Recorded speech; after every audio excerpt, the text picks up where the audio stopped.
wait to have some kirtan. Recording in progress. Okay. So, what's our song from last week? Last week the song was a short one. It was Mathura Virochita Darshana Lalasa, song number 5. Mriga Mada Chandana Kore Kori Shakigana Bodhishaye Pula Gandharache. Shrama Jala Bindu Bindu Shobha Kore Mukha Indu Adore Murali Nahi Vache. The gopis decorate the divine couple with musk and sandalwood paste. Mriga Mada. Mriga means deer. What's the word in Croatian?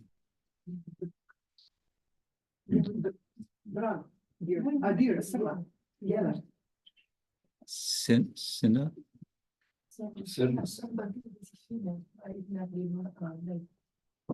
Female. Oh, mriga. In Sanskrit, it's mriga, from which we get the word marga, which means path. So the path that the mriga is going through the forest, that's a marga. And we are following the bhakti marga, the path of the bhaktas. So mriga mada. Mada means something like madness, bewilderment. So mriga mada is the word for musk. What is musk? Croatian. It's a fragrance. Musk. Mushus. Okay. So mriga mada chandana. So it says the divine couple are decorated with musk and sandalwood paste, and the gopis shower them with aromatic flowers. And drops of perspiration make Lord Krishna's moon-like face splendid. Shramajal. Oh yeah, that was a nice word. So jal, in Bengali, jal, jala is water, and shrama means effort. Shrama. Shrama eva hi kevalam. Effort, which is simply a waste of time, it's material life. But shramajal means perspiration. And Krishna shows shramajal bindu bindu, drop drop, which means many drops. Some languages, many years ago, I visited Indonesia. And Indonesian language is very sweet, actually. And one thing I picked up from it is that they don't have plural. They don't have a way of like one book, many books. No, they have book.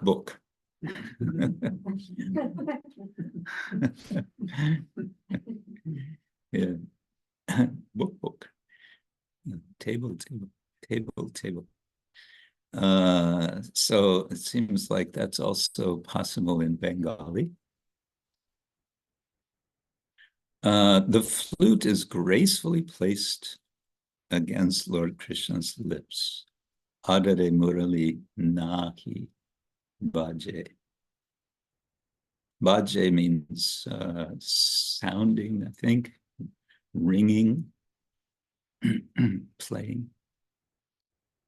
Okay, then hasya vilasa rasa, sharasha madhura bhasha, Narottama manoratha bohoru, duhuka vichitra vesha, kusuma rachita kesha, lochana Mohana-līlā koru. With the nectar of their joking and laughing, and the sweetness of their charming talks, the divine couple fulfills all the desires of Narottama Das. Yes, I've always found this one of the special attractions of Krishna consciousness, is that for us, God is can be quite jolly, and he can joke and laugh and smile. And it's mentioned in third canto description, meditation on the Lord in the heart, from the feet to the face. It culminates in the smile and the laugh. I think the final is the laughter of the Lord. So we can meditate on Krishna laughing, which I think is very different from the Abrahamic notion of God. He's always terribly serious. I can understand why he's serious, because he doesn't have a consort to joke with. So he's always by himself, and he's always worried and angry because people are not obedient, because the Abrahamic notion of God seems to be, at least on some level, all about being obedient. That's always the number one issue. Humans have to be obedient to God, which is a nice idea. And I don't know, maybe that's all that we should understand. But here we have Narottama saying, Hasya vilasai rasa. He's on a very different platform. It's like kilometers away above this idea of just being obedient to God. Dressed in wonderful, colorful garments, and their hair decorated with flowers, Kusuma Rachita Kesha, the divine couple enjoys pastimes, enchanting the eyes of everyone. Lochan Mohan Lila Koru. So that's nice also, is someone might say, well, God, if he's enjoying like this, laughing and joking and so on, but what about the rest of us suffering in this world? But here it says, Lochan Mohan Lila Koru, that his lila, doing his lila koru, Lochan Mohan, it bewilders the eyes, it's attractive, it's enchanting the eyes of everyone, as implied, you could say, as it's translated here. Okay, that was last week. Review, and now we have this week's song is a new section. It's still in the songbook Prarthana. It's still Narottama Das Thakura, but now it's a new section called Swa-nistha. Now I know Croatian language, nishta means nichts. But in Sanskrit, it means, it comes from the word sta. Sta means standing, to stand, to be firm, to be in a solid situation. And the prefix ni just means down, so it means very firmly fixed. So Swa-nistha, and Swa means oneself.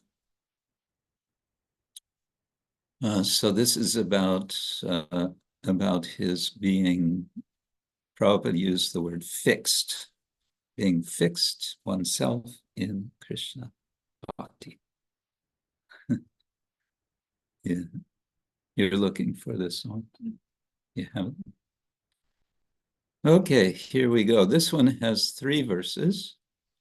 Dhana mora Nityananda, pati mora Gauracandra, prana mora yugala kiśora, Advaita Acarya bala, gadādhara mora kula, Narahari vilasai mora. Lord Nityananda is my wealth, Dhana. Lord Gauracandra is my master, pati. The youthful divine couple is my life, prana mora, yugala kiśora. The word yugala means couple, 2, yugala kiśora. And the kiśora means young. It's a young couple. Yeah, I never remember the exact divisions of the names of the how many years for each period of age. Yeah, there's, what is it? Something, then Paugaṇḍa, then kiśora, Komar, kiśora. And then the first one, I forget. Okay, Advaita Acarya is my strength. Advaita Acarya bala. Gadādhara, mora kula. Gadādhara is my family. Interesting. Narahari Sarakara is my glory. Vilasai, or okay. One sort of wishes there would be some explanation of some of these. What does that mean that Gadādhara is Narottama's family? And what does it mean that Narahari is the vilasai of Narottama? Okay, second verse. Vaishnaver pada dhūli, tāhe mora snan keli. Tarpana mora Vaishnavera nam. Vichar korya mone bhakti rasa asvadane madhyasta Shri Bhagavata Purana. Okay. The dust of the devotee's lotus feet is my bathing water.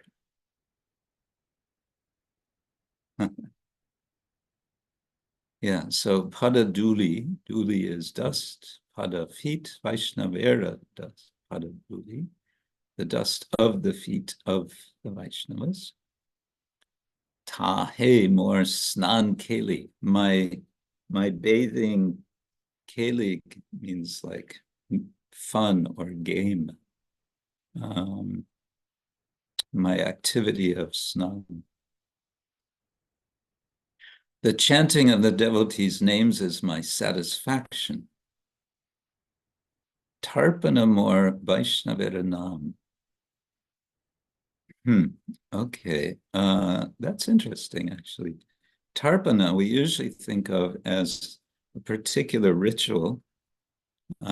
Sometimes you may have heard, I've told this many years ago. I was in Varanasi with one other devotee, and we absolutely by accident met Radhanath Swami, who was there with a very small group of devotees, maybe 10 or 12. And so we could sort of tag along with his group for one day or so. And it was wonderful because Radhanath Swami really knows Varanasi very well, because he spent some time there as a sadhu before he met the devotees, Srila Prabhupada. But one time we went to the Ganga and we were bathing in the Ganga, and I was right next to Radhanath Swami, and we were standing in the water, sort of up to the waist, as one does. And then he was offering tarpana. Tarpana means you take a little water and you meditate on the deity, the person that you're offering to, and then you pour it back. And you do this a few times. You'll see this. People do this in India. Some people have no idea what they're doing, but that's what's. And Radhanath Swami was kind of, for quite a long time, he was making this like offering. And I was just watching, and after I asked him, can you tell me what was your meditation? And he said he was offering to Ganga. And why? Because, as maybe you've read in his book, what is it? Going Home, Returning, The Journey Home. For him, because he was staying at the Ganga a long time, at one point he kind of heard a voice from Ganga of the Mahamantra. For him, it was, I guess, a kind of initiation into the Mahamantra. And so he said he's always been very grateful to Ganga Devi for that. And therefore he was offering this, offering the tarpana. This is called tarpana. And, but just now I noticed what this comes from, because he's translating tarpana more Vaishnaveranam.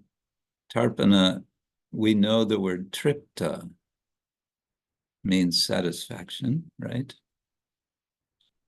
Tripta.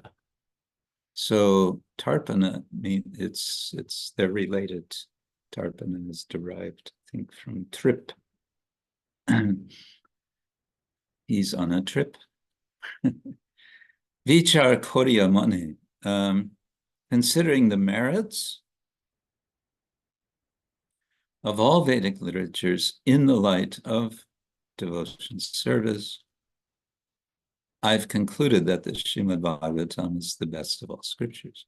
So Vichar Korya, having considered Mane in my mind, Bhakti Rasa Asvadane, tasting Bhakti Rasa, Madhyasta.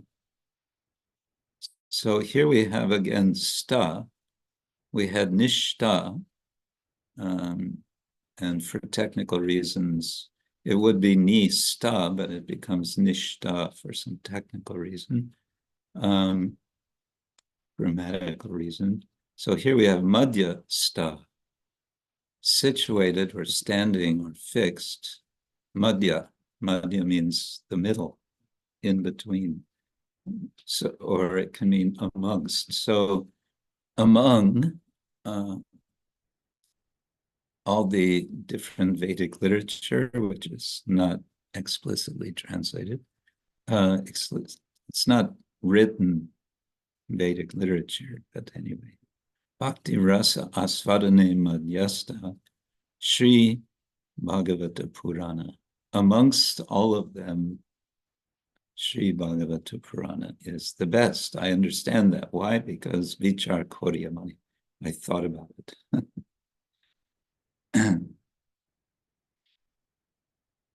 Vaishnaver Uchishta. Who knows what Uchishta means without looking at the translation? Uchishta. No, that's Uttishta. This is Uchishta. The remnants. Yes, remnants. Vaishnaver Uchishta tāhe mona nishta. Vaishnaver namete ullasa brindavane chabutara tāhe mona gira kohe dina Narottama Dasa. My mind is firmly convinced, mora nishta, of the spiritual benefit obtained by eating the remnants of foodstuff left by the devotees. The names of the devotees are My Happiness, Vaishnavar Namete Ulasa. The land of Vrindavan is the enclosure within which I keep my mind. Okay, the word here, gera, means enclosure. And some of you, if you've been to Vrindavan, you very possibly visited the Radharaman temple. And the Radharaman temple is within Radharaman Gera. You first enter into one quite large gate, right? And then you'll see there's a few houses. And a bit to the back, there's also the Samadhi Mandir of Gopal Bhatta Goswami. The point is that the Gera is an enclosure. We would nowadays call it a gated community. And one really sees from that sort of what medieval town architecture was like. This was, for protection. At night, they would close the front gate. I think they do also today. And so everyone is safe inside. It's big high walls all around. So it's like also medieval Europe, the castles and towns with the gate and the moat around and the crocodiles in the water. Yeah, so that's a gira. But here he says the land of Vrindavan is the gira, is the enclosure within which I keep my mind. Tāhe mora gira. And then poor-hearted Narottama speaks in this way. Kahe dina Narottama. So this is a quite simple, straightforward song, actually, because he's identifying Dhana mora Nityananda. Nityananda is my wealth. Pati mora Gauracandra. Gauracandra is my pati, my master. Prana mora yugala kiśora. So he's identifying all these different features with or persons and features with different principles of value, I could say. Right. Oops. Oh, that gets quite hot.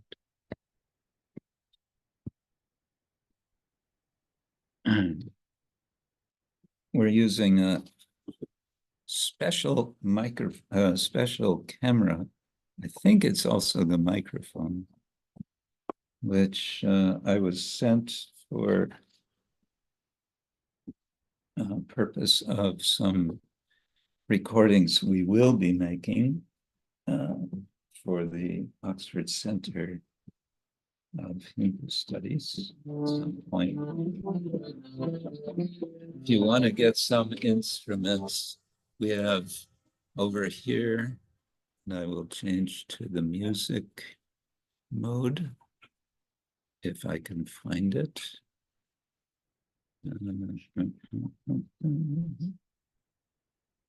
Yes.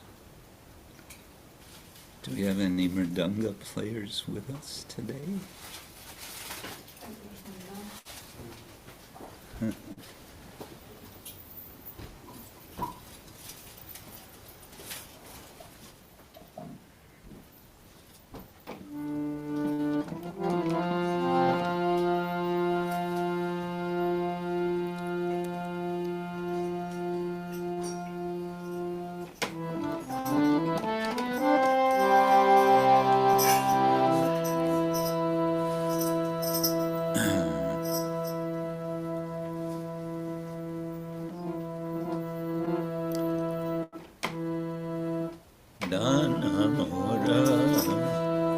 Nityananda pati mora Gauracandra Dhana mora Nityananda pati mora Gauracandra Dhana mora Nityananda pati mora Gauracandra Dhana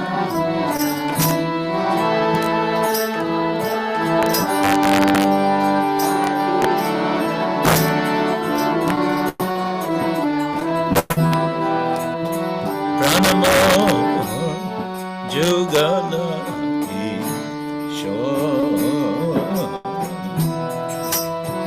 Pranamo yugala kiśora Pranamo yugala kiśora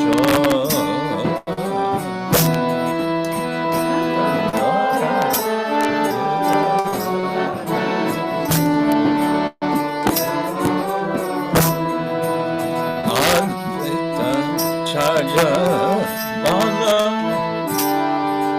gadādhara mora kula Advaita Acarya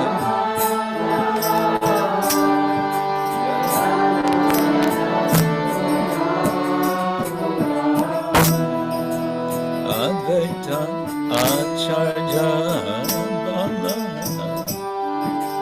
gadādhara mora kula Advaita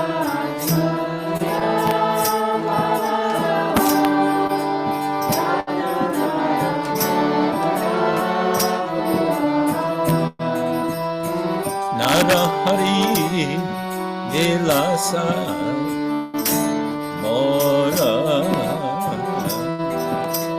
Narahari vilasai mora Narahari vilasai mora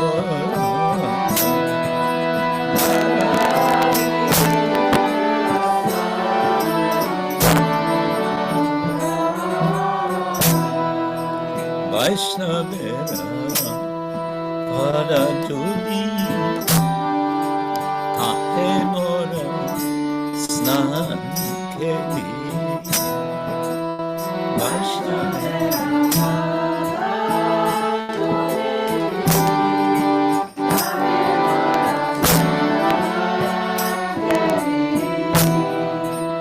Vaishnavera pada dhūli tāhe mora snan keli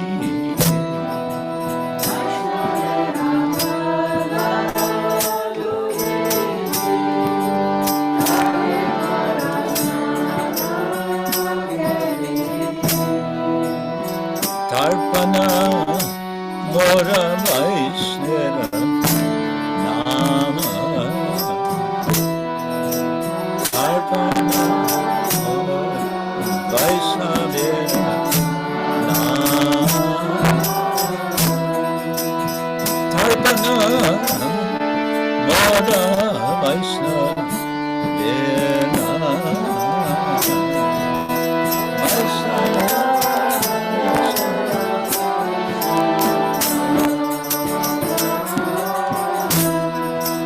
Kiśora kori mane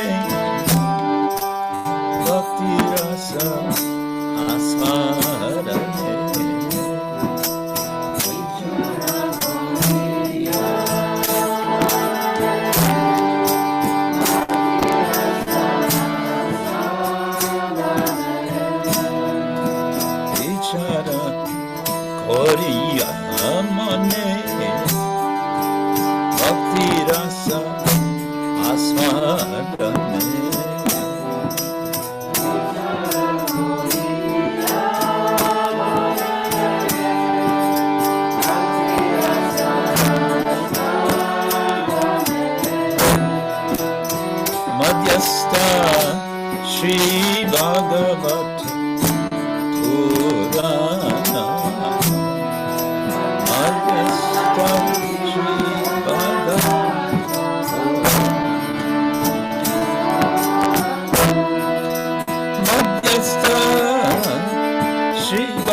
continuing with Narottama Das Thakur's adventures.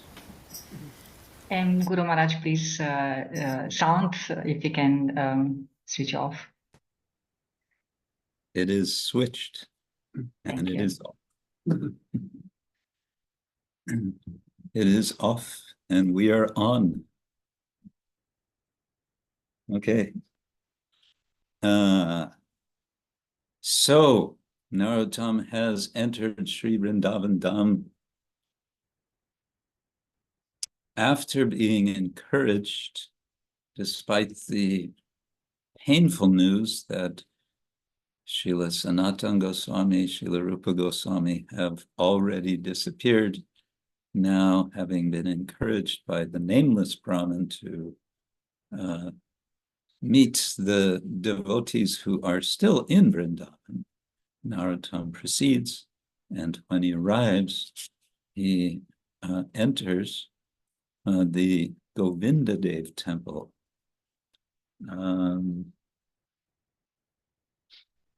We'd have to do a bit of research to see how the history goes with the building of the Govindadev temple.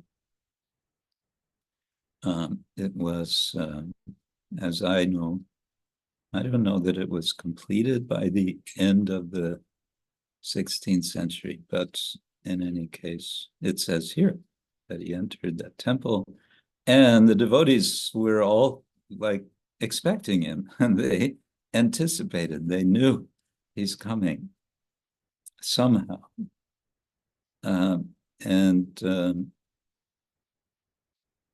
And there, I think this is where we left off, in sort of a cliffhanger.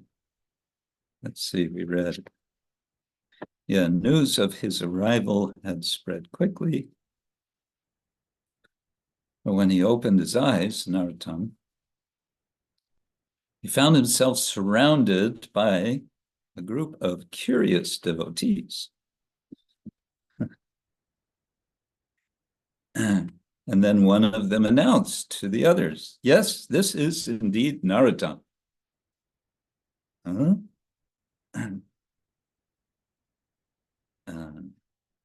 Narottama, he said softly, welcome to Vrindavan. I am Jiva Goswami. And Narottama, Sitala Devi makes it dramatic. Narottama's eyes widened. Jiva? And again, he faints. There's a lot of fainting in Gaudiya Vaishnava tradition.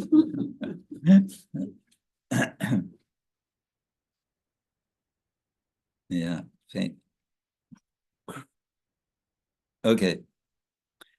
Jiva Goswami sprinkles some water on Narottama. Narottama wakes up. Again, he sees Sri Jiva Goswami's smiling face.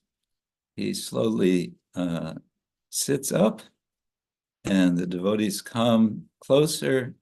The head pujari brings a garland from the deity, places it around Narottama's neck.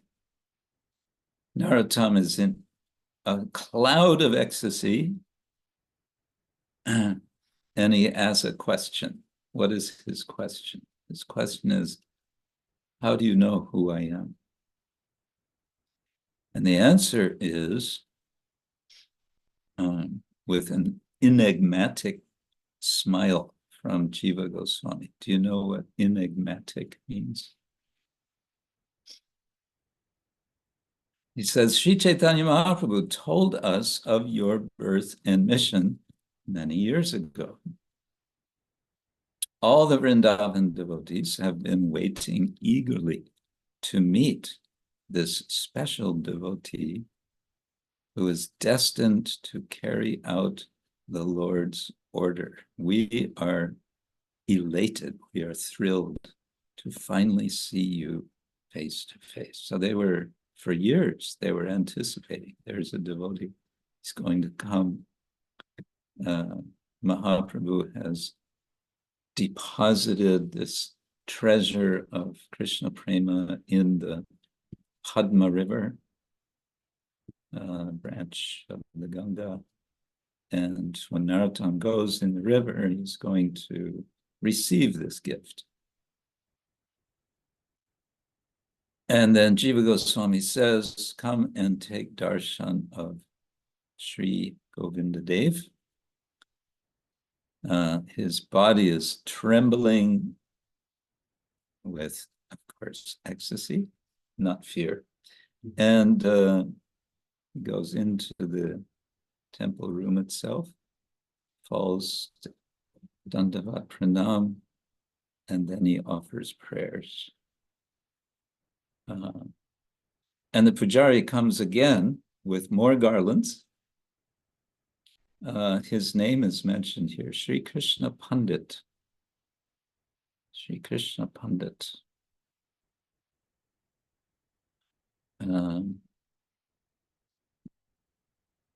So then Jiva Goswami introduces Narottama to other devotees, and they bring some prasad. And then, after prasad, that's interesting because usually you bathe and then take prasad. He takes some prasad, then he bathes and rests. And then Jiva Goswami says, there's someone I would like you to meet. Are you strong enough to walk some distance with me? And Narottama says, yes. And so he jumps up and off they go. And they're going through the forest, which at that time could have been quite dense forest. And they arrive at a secluded hermitage. And they're looking sort of through the trees, the bushes. And Narottama sees one old, emaciated sadhu, very thin sadhu. He's sitting on the ground. There's not even a mat. And he is quietly chanting the Lord's names. And he's completely oblivious. He's not aware of anything else. And Jiva Goswami whispers to Narottama, that's Lokanath Goswami.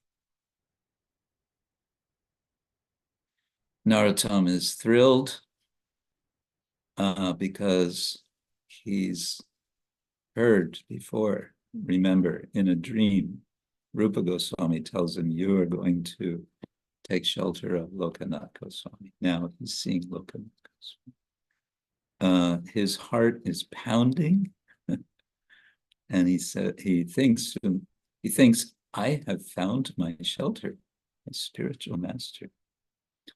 This person can actually guide me to receive the mercy of Krishna and Lord Chaitanya.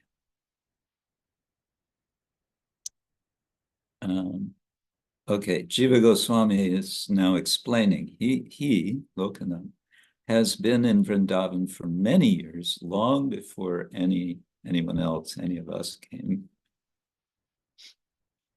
He says, now Vrindavan is filled with temples and devotees. So this is late 16th century.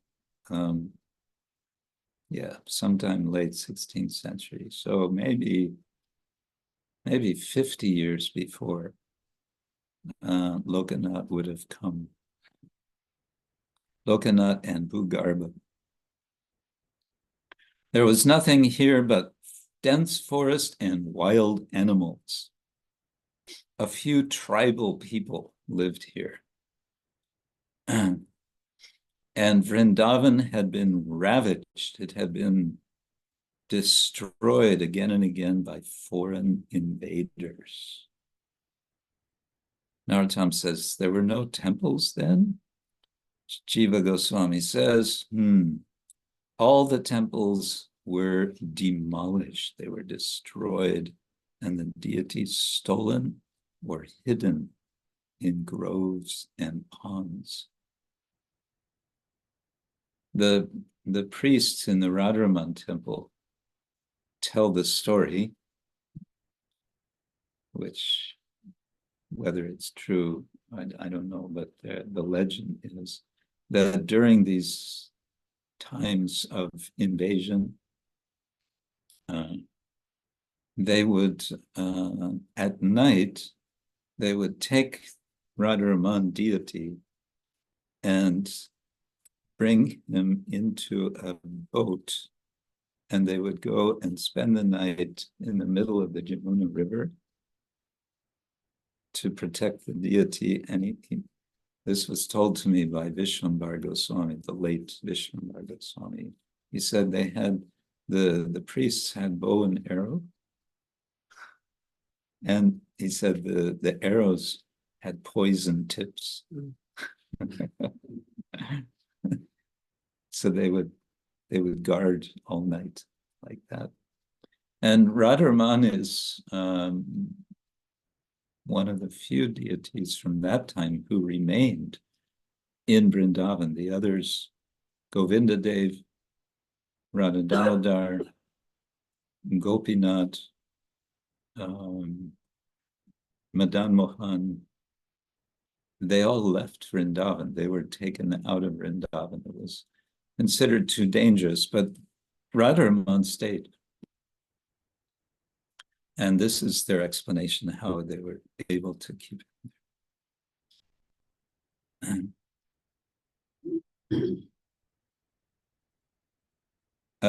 There was no sign of the holy places connected with Sri Krishna's pastimes. The beauty and grandeur of Vrindavan was covered, and this highest place of pilgrimage was reduced to a mere hunting ground for Mohammedan rulers. And then Narottama asks, so what did Lokanath and Bhugarbha do in such a dangerous place? And Jiva Goswami says, well, they didn't know what else to do but to just wander around Vrindavan, offering obeisance everywhere, and cry and shout, Krishna, Radhe, Lalite, Vishake, where are you? Please help us to find the sites, the places of your transcendental pastimes. And he says they just kept on searching, and they were very determined, sometimes even risking their lives. If they came across the ruins of an ancient temple or sign of a divine kunda, they would become very joyful. And if they didn't find anything, they would beg Vrinda Devi, how long will you keep the pastime sites hidden from our view? When will you manifest Nandagram and Varshana? When will we see Shringarvat, Vamshivat, Keshigat, and Kaliyadoha? Yes. So it was Lokanath Goswami and Bhugarbha who were commissioned by Chaitanya Mahaprabhu first to go to Vrindavan and rediscover the holy places. Now there's another devotee who was, his name was Narayana Bhatta, who also was finding holy places at Vrindavan. Narayana Bhatta, from the Nimbarka Sampradaya, I'm forgetting now. He wrote a book called the Vraja Bhakti Vilasa, which describes all the holy places with very detailed prescriptions how to worship at each of those places.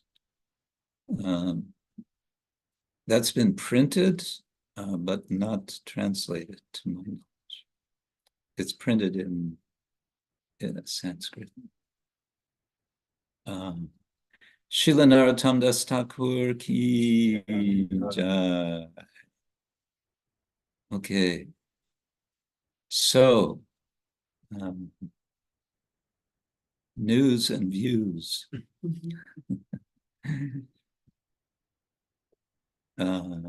Birthdays. Anyone have a birthday today?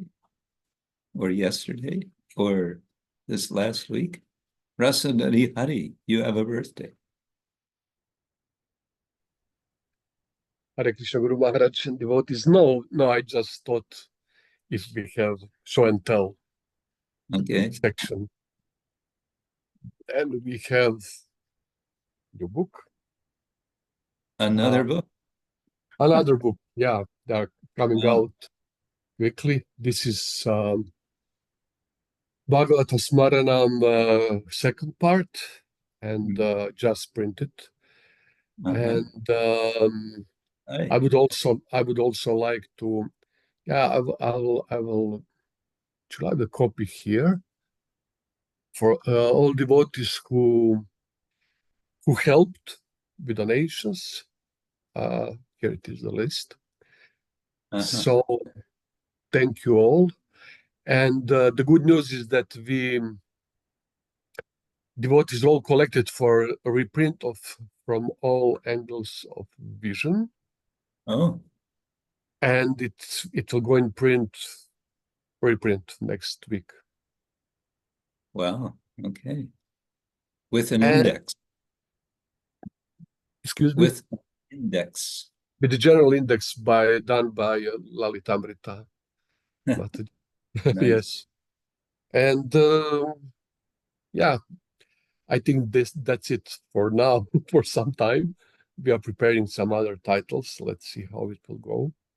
And how much time will be there also from your side, Guru Maharaj, because you have to see some of these books.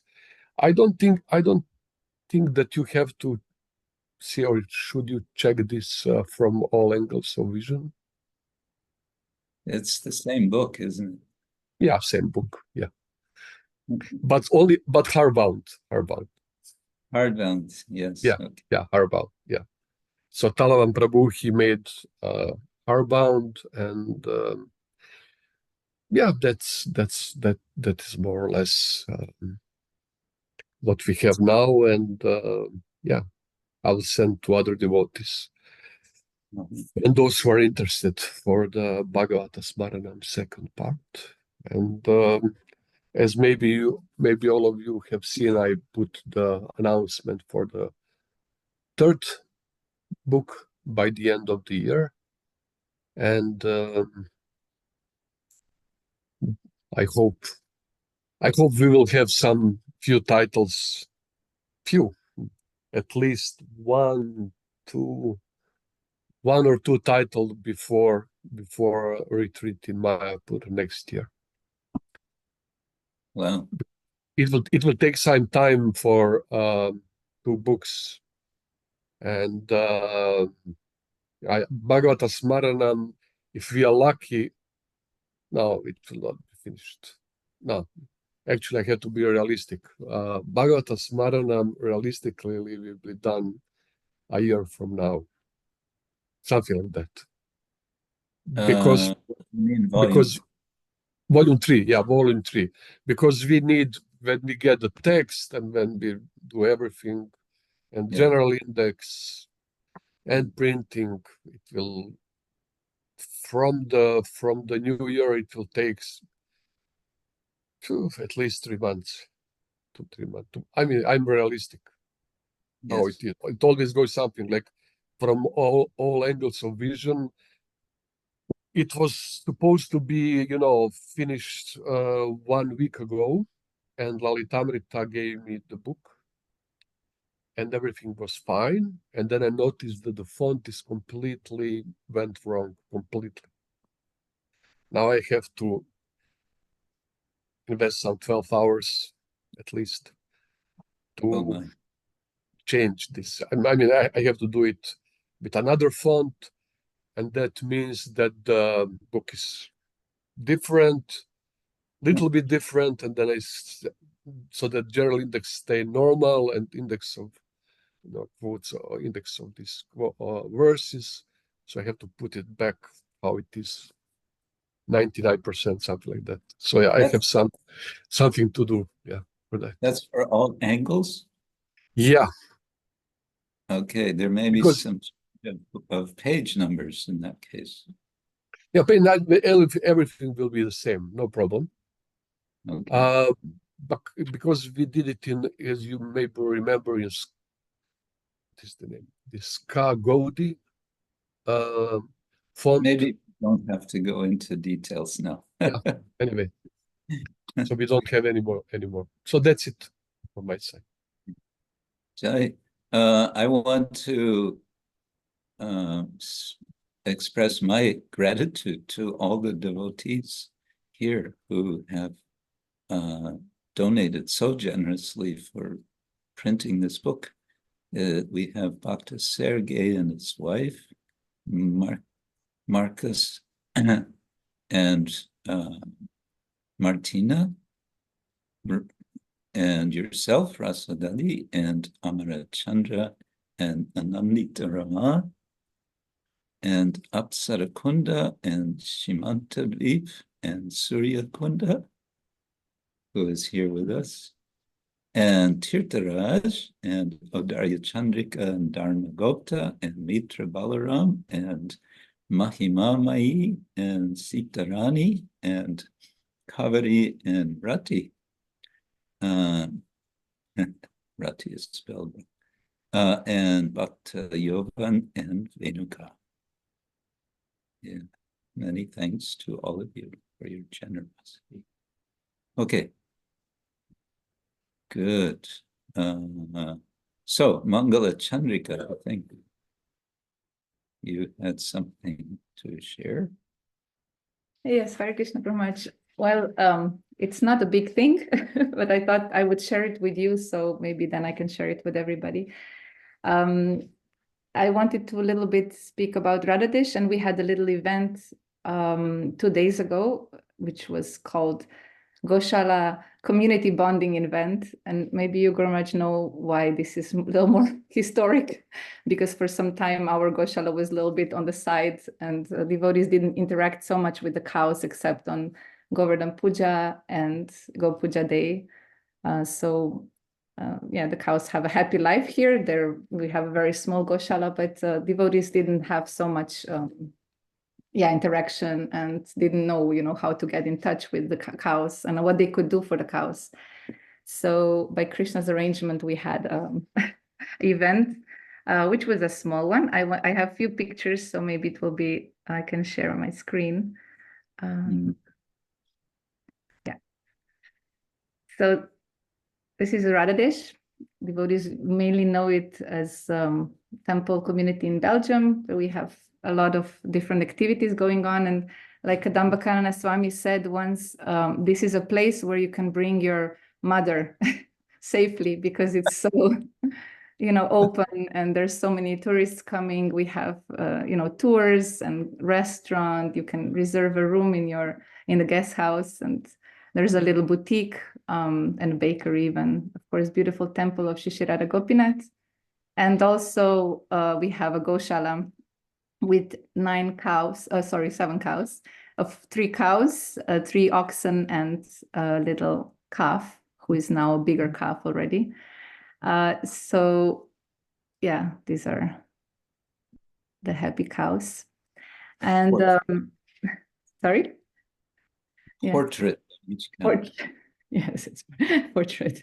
It's this is his poser, Dharma. He's the kind of the leader of the gang, and there's a lot of hierarchy with cows. They know, everybody knows who's the boss. So Ganga is the boss of the girls, but Dharma is the leader of everybody. And then we have Jamba, who is more quiet, and Bhumi, who is very fiery girl. She has red hair. She's very fiery.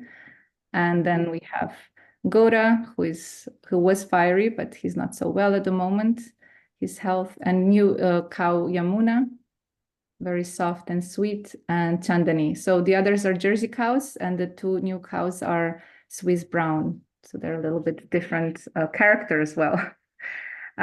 So yeah, by Krishna's arrangement, somehow or other, the Goshala management said, okay, let's have an event, and Mangala Chandrika, you have to organize it. So it was very simple. It was around 25 devotees who came, but the cows were in the Goshala. We brought them in, and then devotees or people who came, actually there were many people who came just to visit this family, for example. They could feed them and brush them and cuddle them, or some just observed them because they're not used to cows, so they just came and watched the cows. So also the children, they were very happy to be able to just see the cows very close by. Of course, they were, how do you call it? They were locked in so that it would be safe, that there would be no danger of somebody getting hurt. But they're used to that. They eat like this every day, and we bring them up, in and out. So this is Gora. Yes, and devotees, of course, they don't know even how to feed the cows, but once we explain to them that actually cows don't have upper teeth, so they can easily feed them with their hands stretched out, they will just get licked. Then usually they get more comfortable. So this is Hari, who was actually climbing on Dharma and having a lot of fun. He's one of the youngest members of the community. Yeah, so, and this is a lady who just came with a group. I will show you later. And this was the first time she came so close to the cows, and she was very happy she could just be here. And yeah, she was sent to Radhadesh from the manor, but she doesn't really know Hare Krishna so well. So this is a little group that came to spend a week in the temple in Radhadesh as monk challenge, becoming a monk challenge. So these are monkeys. monkeys, exactly. Yeah, ladies who wanted to experience. Sorry, I don't know. Monks, okay. Be a nun for a week doesn't sound very attractive. So. We have to get a new name for that program, I think, for ladies. Yeah, so they came to also spend some time with us in the Goshala. Yeah, so this is Chandani, and all the kids were, of course, feeding her the most. She has sharp horns, so they didn't go inside with her, but yeah, she's very cuddly. And these are some of our Radhadesh youth who also came. And of course, the mom. So yeah, and the boys were really happy. What I wanted to show is that taking care of the cows is also sometimes challenging, because yeah, this is we have volunteers also who come to help in the Goshala. So Annika is there now these 3 weeks, and she's also milking the cows and learning about the cows and so on. And of course, the boys love to work hard, so they also helped. Yeah, I wanted to show how when the cows go out, actually the problem to get them in sometimes is very challenging.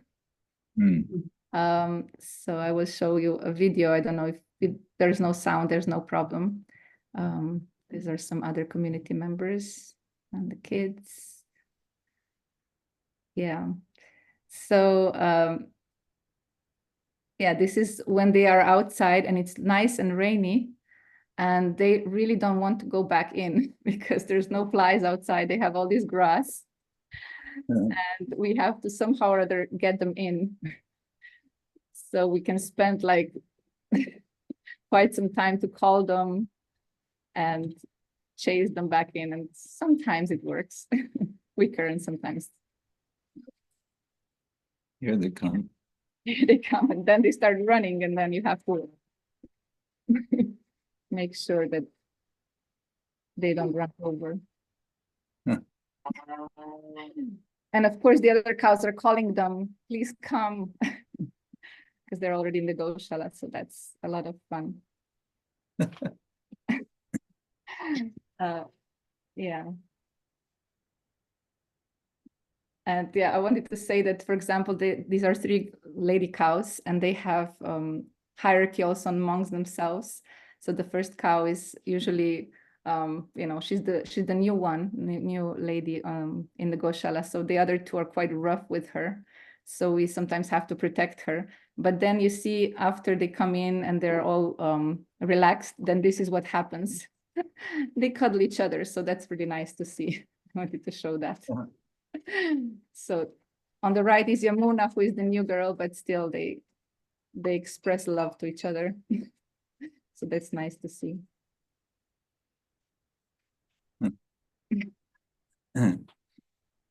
So this is what I wanted to share. I know it's a, you know, just a simple event. We hope it becomes a bigger event, and of course regular, then devotees know that they can come and interact with cows. It was interesting, one of the ladies who came as a visitor, she asked, why is it so healing to be with the cows? Because that's what they hear, but they don't understand.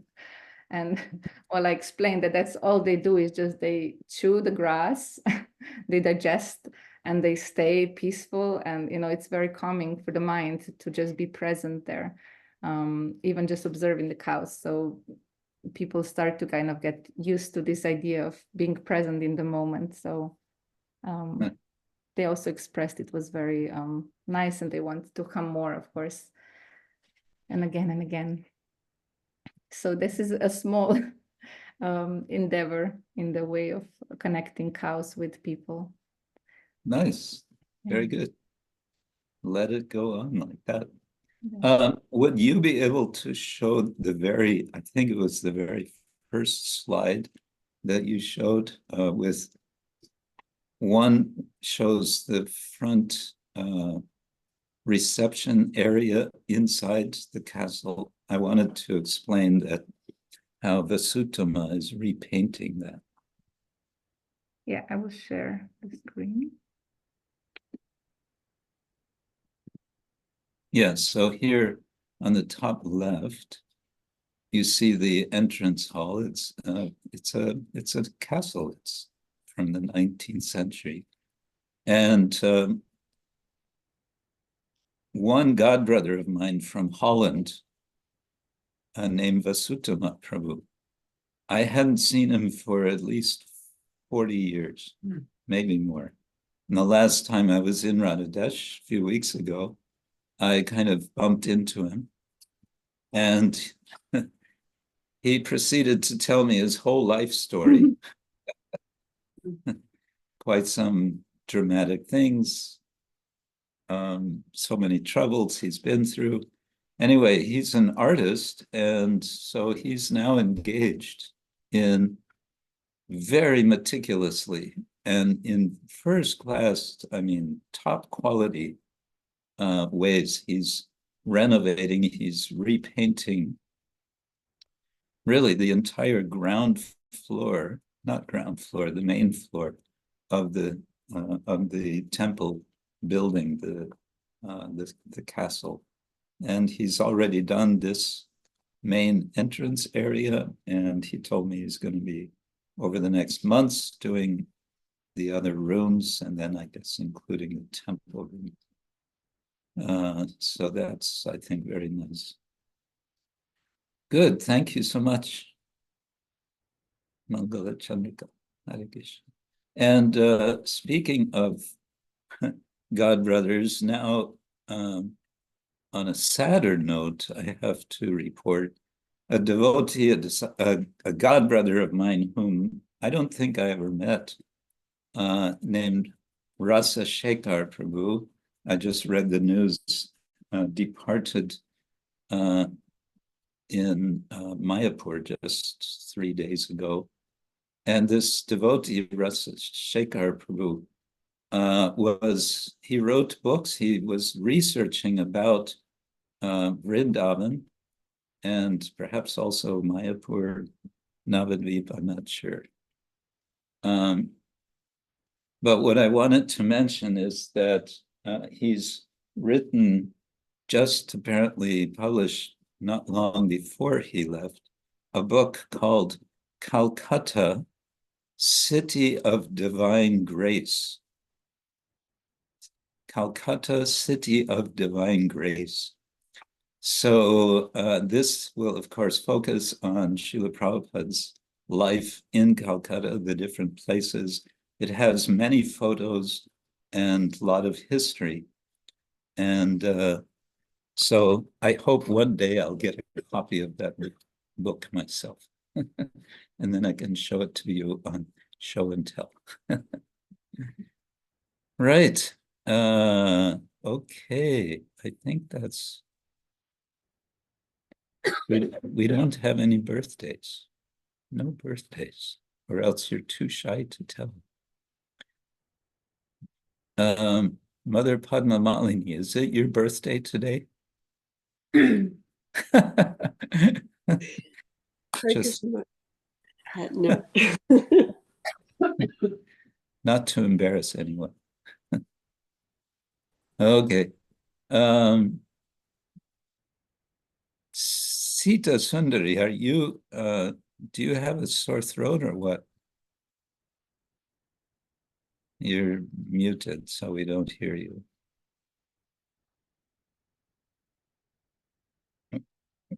You have to click something and then, yes.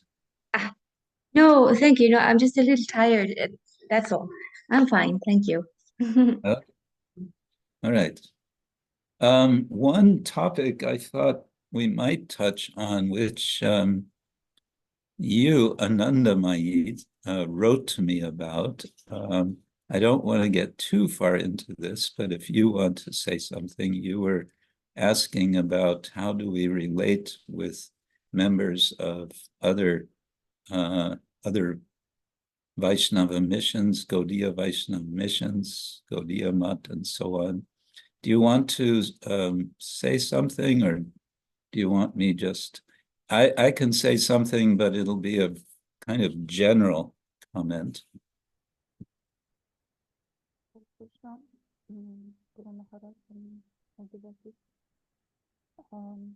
I don't know. I'm leaving to you what is your mood, how you want to respond to this.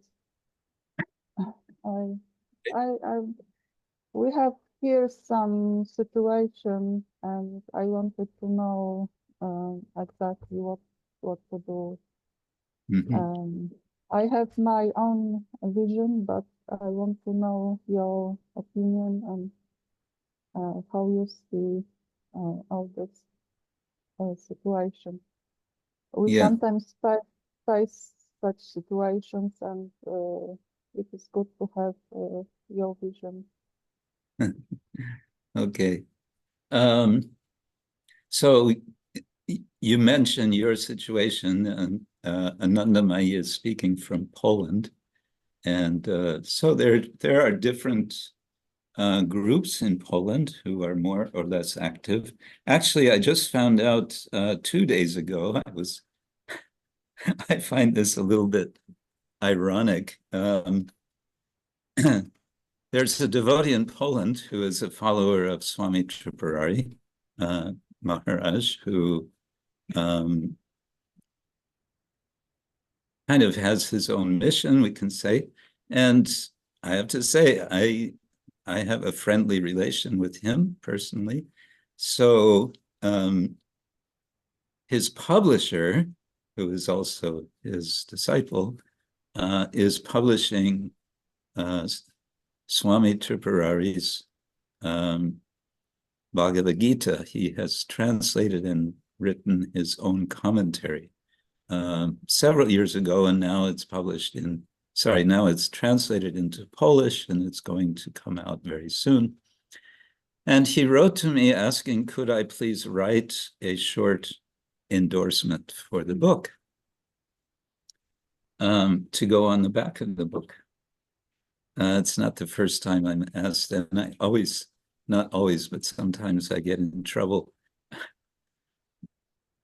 Anyway, I won't go into it. But I decided, yes, why not?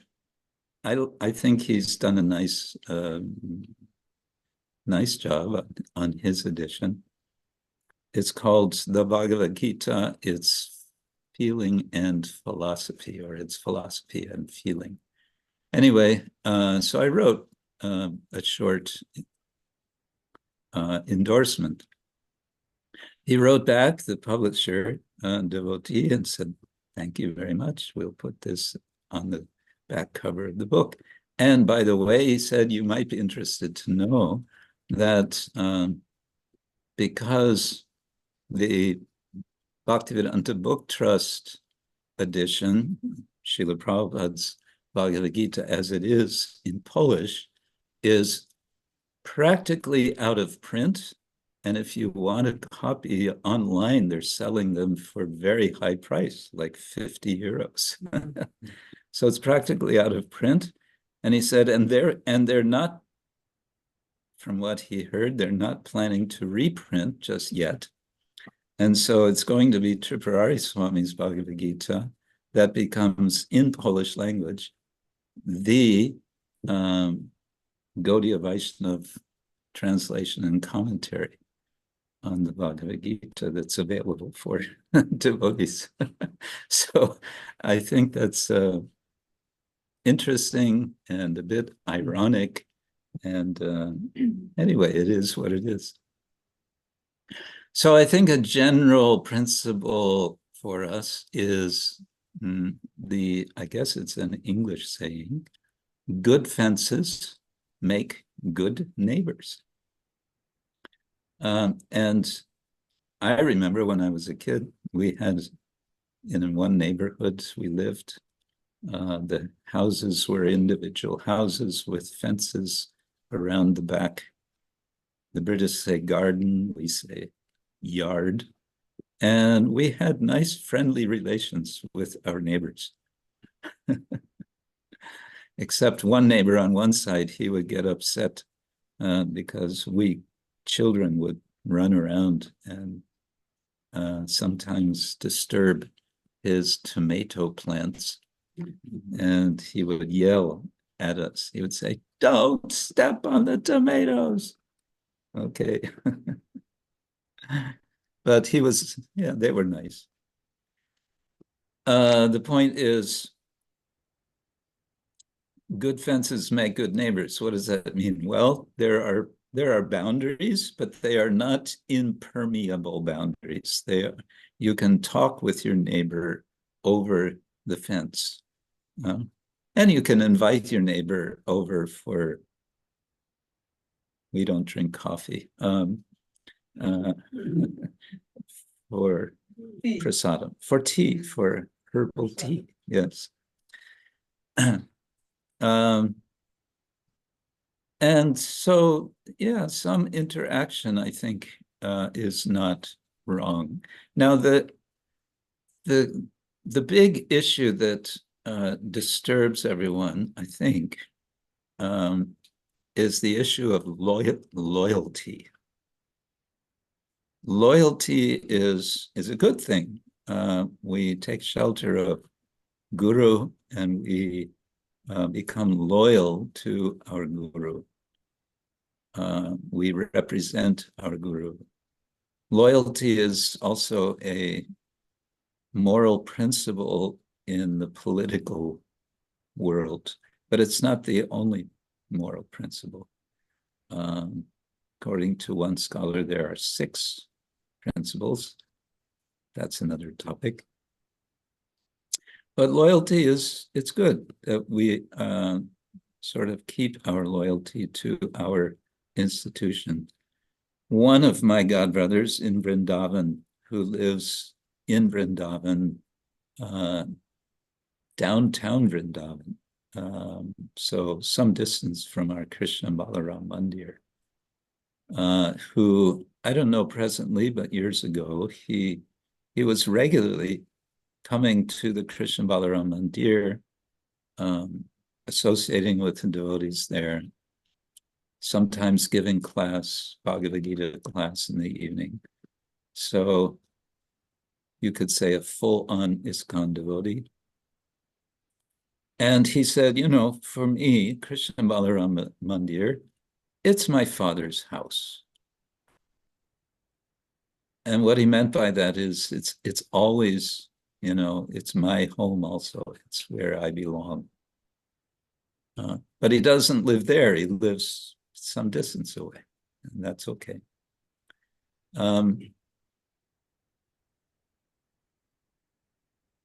A few weeks ago, not so long ago, I was in Vienna, and there's one Gaudiya Mat south of Vienna. It is a purpose-built temple, a very large temple with full deity worship, 3 altars, a small guest house, and a fence around it. It's very nicely done. And so I have a friendly relation with them, and they have a friendly relation with the ISKCON Preaching Center, which is in more or less central Vienna.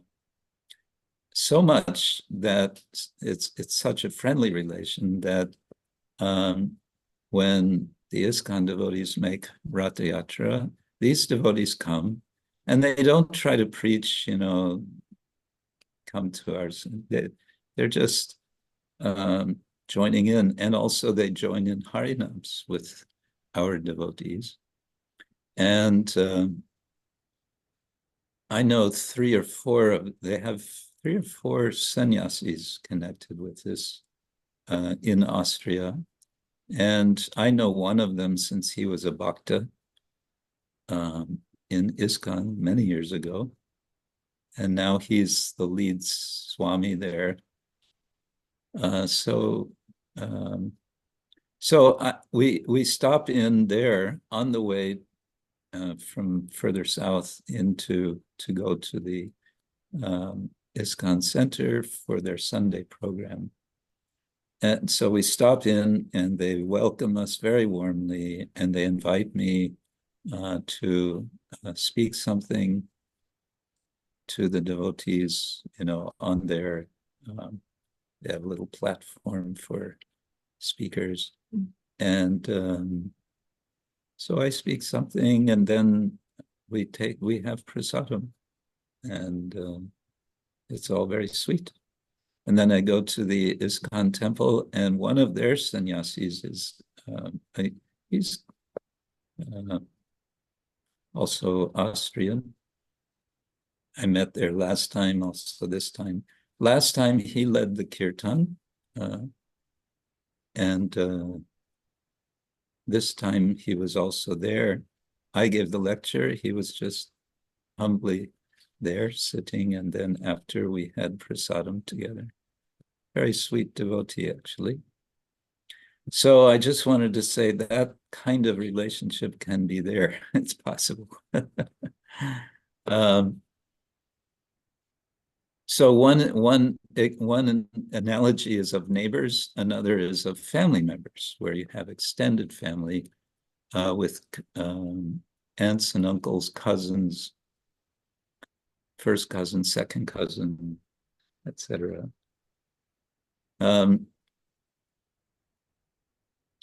And there will be differences, of course, because you have different cultures. There will be some different ideas. And I think what's needed is a little maturity among the devotees, that we can appreciate devotees from different traditions and not be disturbed when they might say something which doesn't align with everything we may understand. I think it would be nice if we would develop more of a mature sense of association. Again, not merging everyone together, but good fences make good neighbors. So we can come together sometimes, and then we continue with our own mission. Srila Prabhupada's criticism of his godbrothers was that they were not preaching. what happened was that Srila Prabhupada inspired them to preach. And so their followers, their disciples, have become preachers. And, you know, there's a lot of room, I think, for everyone to preach, because there's 8 billion people on the planet. And there's a very microscopic number of people who are chanting Hare Krishna. Now, the problem comes when, instead of going out to preach to those 8 billion people, the followers of one or another guru think the best way to serve their guru is to do what I call poaching. Poaching is illegal hunting. So they go into your community of devotees and they speak with someone and try to convince them to leave your Sangha and go to their Sangha. That's not very nice. It's not Vaishnava etiquette, certainly. And I think part of what we could do in that regard is to help those who think they have to do that to be educated that that's not Vaishnava etiquette. I'm sorry, this is not how things are done amongst Vaishnavas. If you insist on doing that, then, well, we won't be able to welcome you as much as we would like to, and as much as we appreciate your conviction that your guru is better than our guru. My guru is better than your guru. That's kind of, you know, my father is stronger than your father. It's kind of childish, really. So those are some general thoughts on that topic. Can we make a joint program, a preaching program with devotees of another Sangha? I would like to hope that we can. That's my personal feeling is, I think it would be nice that we can get together like that. And I think part of it is also having a bit of detachment, that, you know, the fear is, oh, the other group, they're going to catch the potential devotees and take them with them. And my thought is, well, maybe they're better preachers than we are. Maybe they should take them. Do we have to be so possessive? I think is the question to be asked. And another point is from Sigmund Freud. Some of you may have heard me say this. He speaks about the narcissism of the slight difference. So we may consider our tradition based on our scriptures as Gaudiya Vaishnavism, following our Acaryas. And then another Gaudiya Vaishnava comes along and says, no, you misunderstood this point or that point. You should understand it such and such a way. And we become very disturbed and maybe confused. And then Freud would say that's the narcissism of the slight difference. Narcissism, you know, you really think you are something special. And the slight difference, you know, if you take the whole of Vaishnavism and then the whole of Gaudiya Vaishnava thought. And also Chaitanya Mahaprabhu, historians tell us, when he was visiting the Jagannath temple, which was every day for years, holding kirtan in the temple for years, he was welcoming everyone to join in the kirtan. And that everyone means there were so many types of people coming with so many strange philosophies. You name it, they had their different philosophies. But they were all coming together, attracted by Lord Chaitanya's dancing and kirtan. And that's, we call it the Sankirtan movement. Okay, those are some thoughts. Maybe anyone have a further comment or question related to this subject? Hare Krishna Guru Maharaj, Paugaṇḍa down here. Hare Actually, I do have a so I do have a friend. One of my best friends is Tripurari Maharaj disciple, and I was gifted his Bhagavad Gita. So I don't see, like you said, I don't see any problem associating with Vaishnavas from other sampradayas. Also, when I was in Vrindavan this year, I stayed at Satyanarayan Das Babaji's ashram, where I met really, really nice Vaishnavas. Yeah. Yeah. Yeah, it was, I mean, the thing is what I was thinking, you know, you go different places around the world, like somewhere there's no ISKCON temple, but there's Vaishnavas. And also I was thinking, like, you know, if there was no Prabhupada, no one would know each other like we know each other. Yeah. But it never crossed my mind like that I'm gonna leave our Sangha, like never ever. Yeah. That's my, thank you. That's the point is with a bit of maturity, then I think we can be more open. And, you know, there's a danger of being too closed, and that danger is, I think, a serious danger.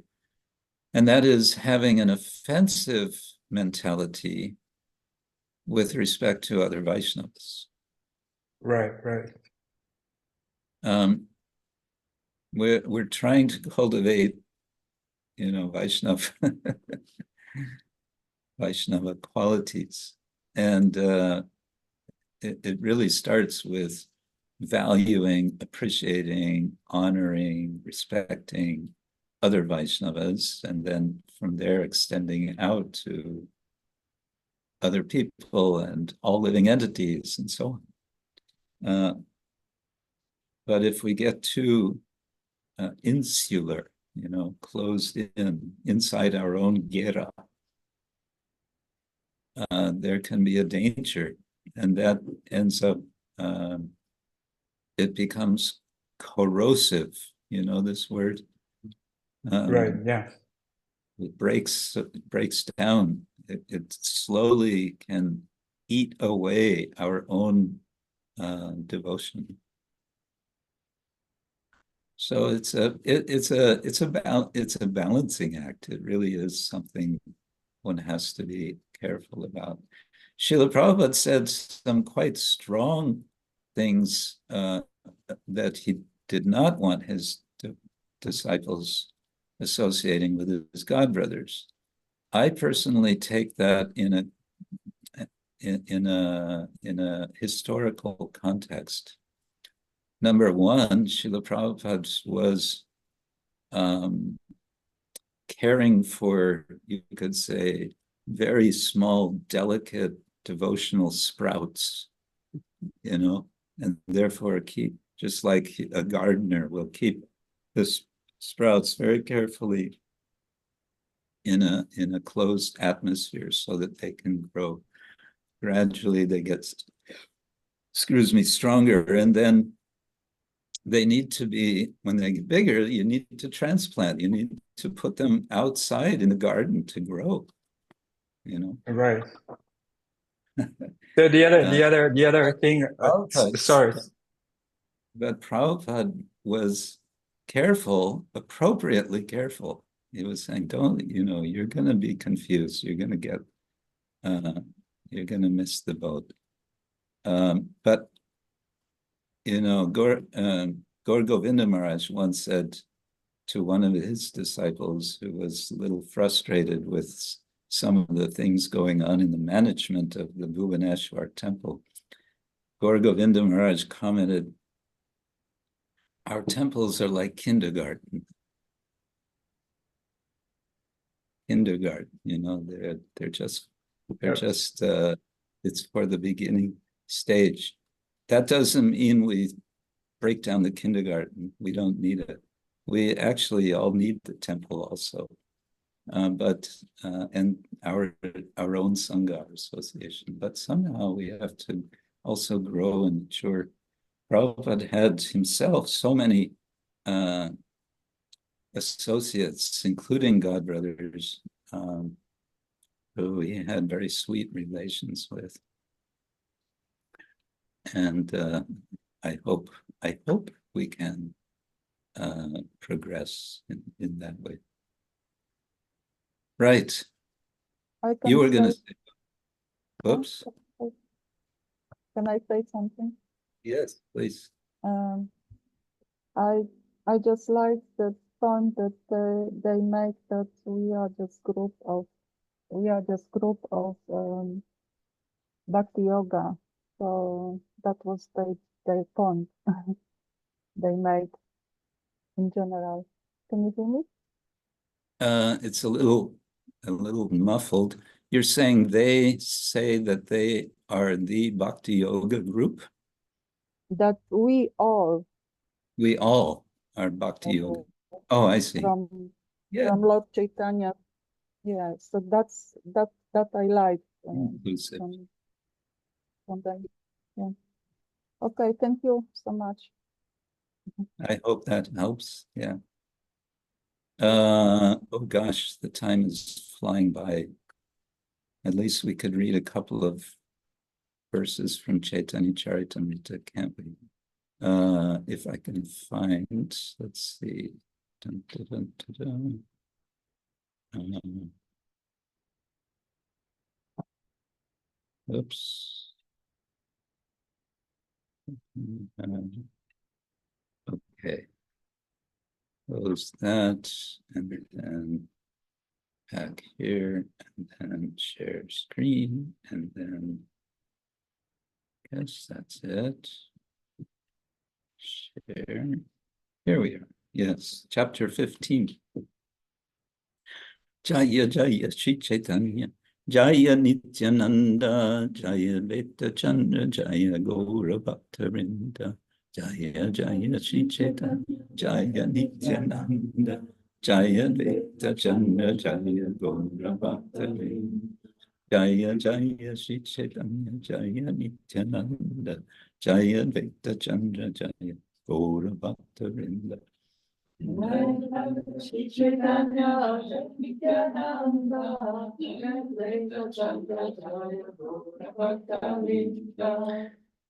So we were reading that little Nimai has requested his mother to not eat grains on Ekadashi.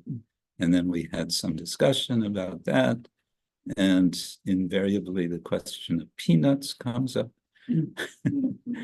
Okay, verse 11. Tabe Mishra Vishwarupa Dakiya Jovana Kanya Chahi Vibahadite Korile Namana.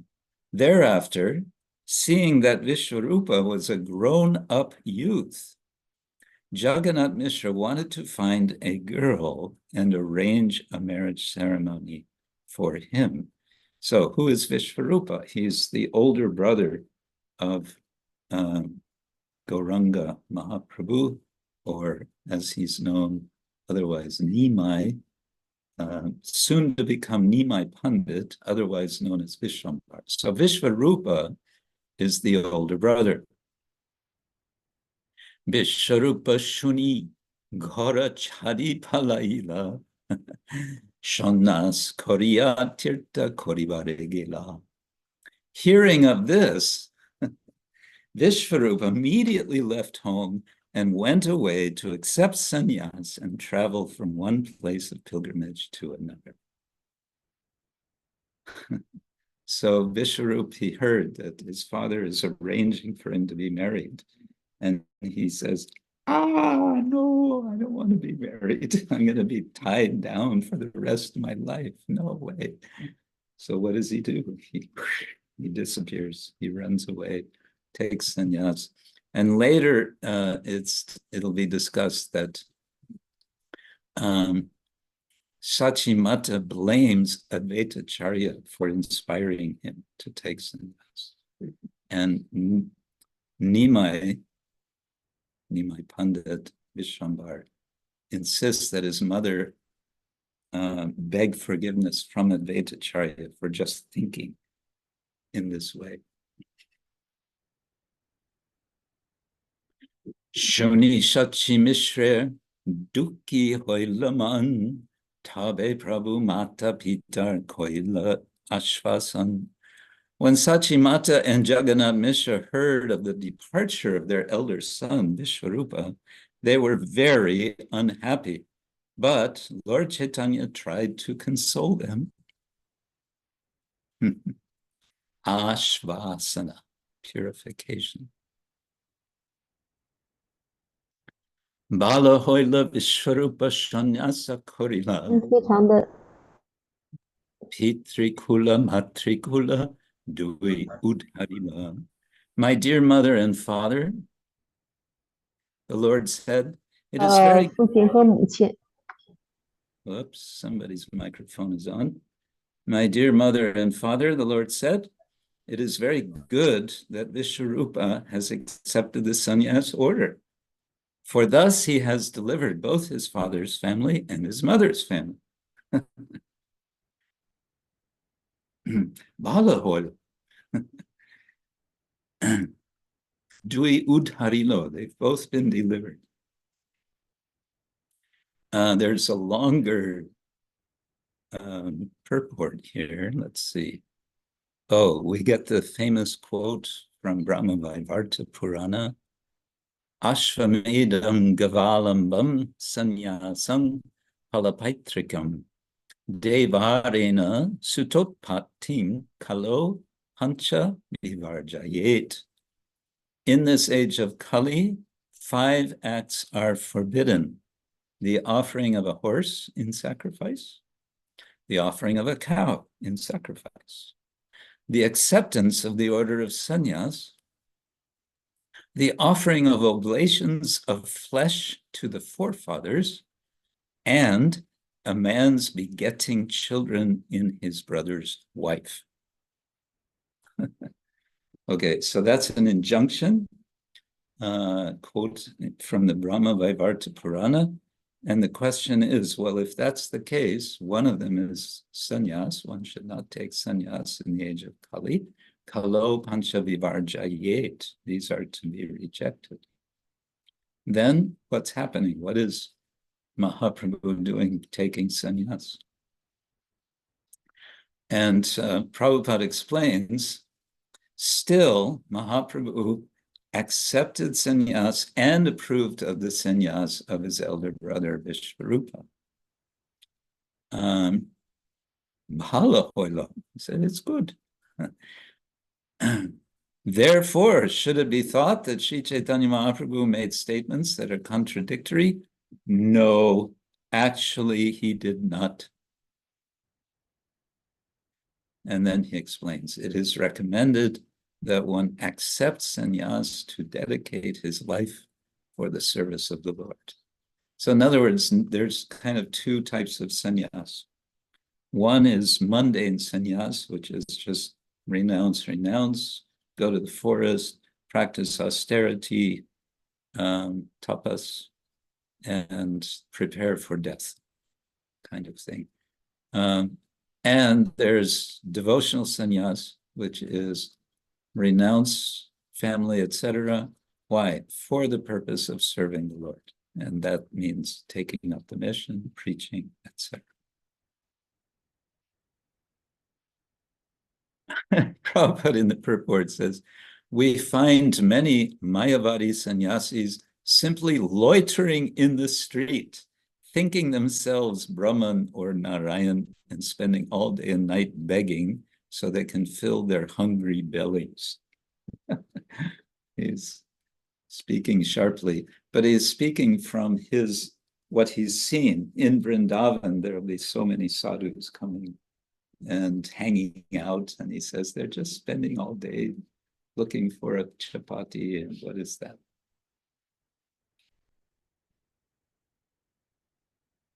Oh, he goes on, he's even... Mayavadi sannyasis have become so degraded that there is a section of them who eat anything just like hogs and dogs. Yeah. Okay. One more verse. Amita karibo toma duhara sevan shuniya santushta haila pita matarman. Sri Chaitanya Mahaprabhu assured his parents that he would serve them, and thus the minds of his father and mother were satisfied. Now, one may ask, was he lying? Or was he genuinely saying, I will serve you, I will stay here? Or did he change his mind, or what? There's no purport to this verse. Open to interpretation. Shri Chaitanya Charitamrita ki jai. So I'm going to check my calendar. I think I'm still here next Saturday, aren't I? Oh, next Saturday we may have, what's this? Yeah, I think next Saturday we'll make it shorter because I have a meeting at 3 o'clock, but that's okay. We can still have a short gathering. So on that note, anyone have any further points to make? Nrsimha Chaturdasi is coming up. Yes. I'm going to be in Ljubljana for that day. We're going to have initiations that day.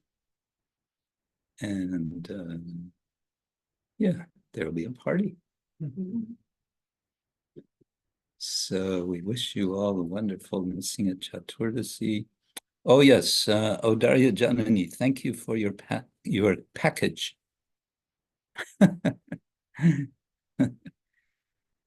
Vielen Dank. Okay. And hopefully next time we will have proper translation system again. For those of you who are benefiting from translation. Guru Maharaj, translation was there. So all was there. Yes. Oh, well then. My thanks to our translators. Okay. Well, I think that's about it for today then. So we wish you a wonderful week. And we wish you to stay safe and to stay sane. Sanity is a valuable thing to keep. And, oh, I need to make my little plug. Don't forget, Srimad Bhagavatam, Canto 3. What are we going to do with Srimad Bhagavatam, Canto 3? Anyone know?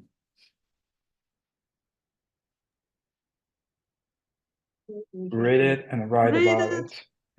1,200 words. Yes, you got it. Hare Krishna. And to inspire you, here's a verse, a famous verse. Chapter 2, this is Uddhava speaking. He's remembering Krishna's pastimes. Chapter 2, verse 23. Aho baki yang stanakala kutam jigangsaya payaya apyasavi lebegatim datriuchitam tatoyam kamva dayalum sharanam vrajema. Alas, how shall I take shelter of one more merciful than he who granted the position of mother to a she-demon, namely Putana, although she was unfaithful and she prepared deadly poison to be sucked from her breast. So it's a rhetorical question. How can I take shelter of anyone more merciful? In other words, Krishna is the most merciful. Why is he the most merciful? Just see how he treated Putana. Putana had, the word is apayayat. She caused Krishna to drink. Apayayat. So Krishna took that as service. Thank you very much for this poison. Now let's make some little adjustment in your life. You'll feel much better afterwards.